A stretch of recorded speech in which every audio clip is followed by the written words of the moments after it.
College library के सबसे पिछले कोने में किताबों की अलमारी के पीछे में खड़ी थी, हाथ में एक पुरानी किताब। अचानक किसी ने मेरा नाम आहिस्ता से पुकारा। मैंने मुड़कर देखा। सीनियर खड़ा था, सादा कमीज, पुरसुकून आंखें।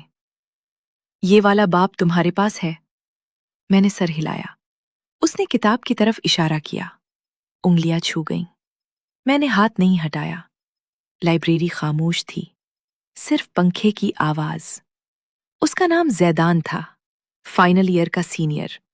पहले कभी कभार नजर आता था, आज कोने में अचानक सामने आ गया।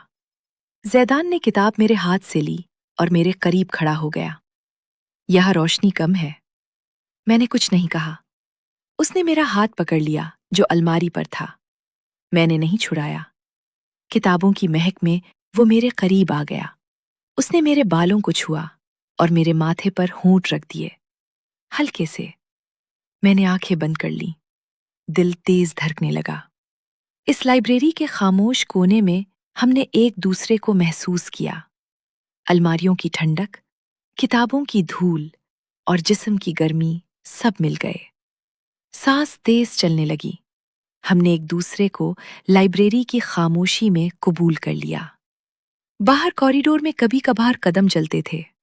अंदर सिर्फ हमारी सांसों का मेलात था। कपड़े अधूरे रह गए। वक्त का पता नहीं चला। जब अलग हुए तो जैदान ने मेरा हाथ दबाया और किताब वापस दे दी। अब ले लो। मैंने किताब संभाली। वो अलग राही चला गया। अगले दिन फिर उसी कोने में मुलाकात हुई। कुर्बत बढ़ती गई। शिद्दत गुज़श्ता बार से ज्यादा हो गई। सांस भारी होने लगी। कई हफ्ते ऐसे गुजरे, कभी किताब के बहाने, कभी नोटिस के। हर बार लाइब्रेरी के पिछले कोने में मुलाकात। कभी सिर्फ लम्स, कभी बोसा, कभी मुकम्मल तौर पर एक दूसरे के करीब हो जाना। मैं जानती थी ये सीनियर है, मगर अलमारियों ने सब छुपा लिया। सेमेस्टर खत्म होने लगा। जैदान ने बताया कि वो फारिग होकर अपने शहर जा रहा है। मैंने सिर्फ किताब की तरफ देखा। आखिरी मुलाकात इसी कोने में हुई।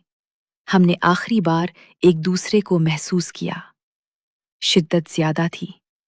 जब अलग हुए तो उसने मेरा हाथ मजबूती से पकड़ा और सर हिलाया। ख्याल रखना।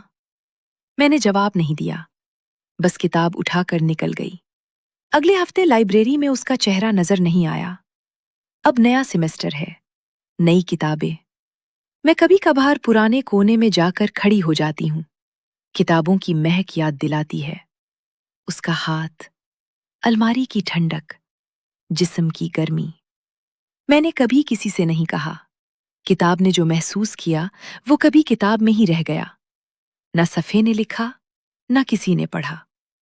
कॉलेज लाइब्रेरी में सीनियर के साथ वो छुपी घड़ियां अब सिर्फ मेरे नोटिस का हिस्सा हैं। मैं रोजाना पढ़ती हूँ, नए बाब खोलती हूँ, और वो लम्हे आहिस्ता आहिस्ता सफ़हात के नीचे दबते जाते हैं। कभी कभार कलम रुक जाता है, फिर दोबारा चल पड़ता है। यही अब बाकी रह गया है।